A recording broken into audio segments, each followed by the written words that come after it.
YouTube. I wanted to give a quick video on these blend door AC actuators.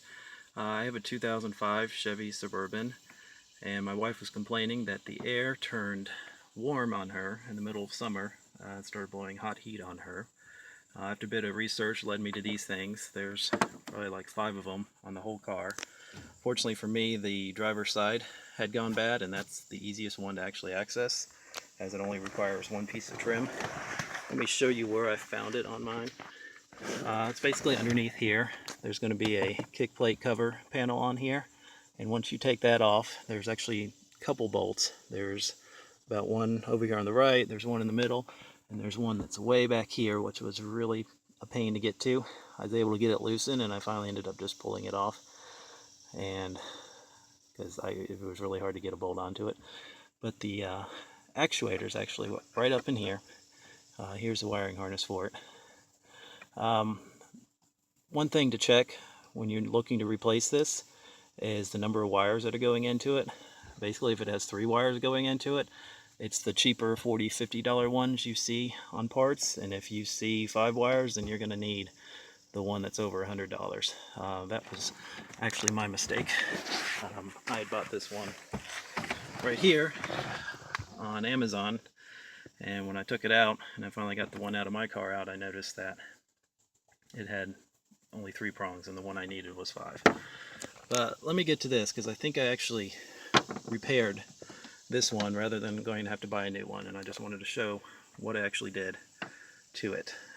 So basically, if you take this apart, there's some tabs on the side of it that all you have to do is flip them up and you can access these gears. If you get inside here and you see broken gears or parts of things, then you're probably going to have to replace it or find replacement gears, which good luck doing that.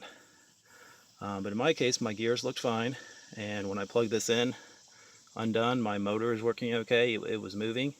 But what I noticed is this part right here that actually turns the blend door.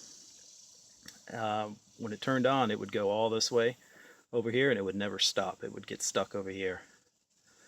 And so as I got pulling this apart, I noticed there were 2 electrical contacts on here, as you can see right there. Basically, I just took a piece of fine steel wool and I cleaned those off as best as I could. Also tried to clean off as much of this grease that I saw just around this electrical contact area. You can pull apart this circuit board and motor. It's pretty easily to do that. So I cleaned up around. There's 2 electrical contacts that just go along the surface here. I'm pretty sure it just tells this device where it needs to go. And so once I did that, I was able to put it back in together. I basically just stuck this down in the middle of it and just stuck it down and reassembled the gears.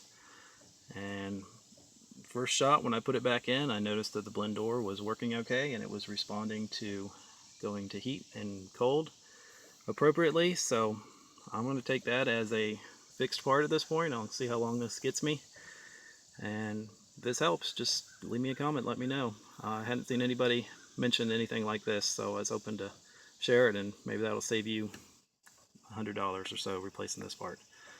Alright, have a great day.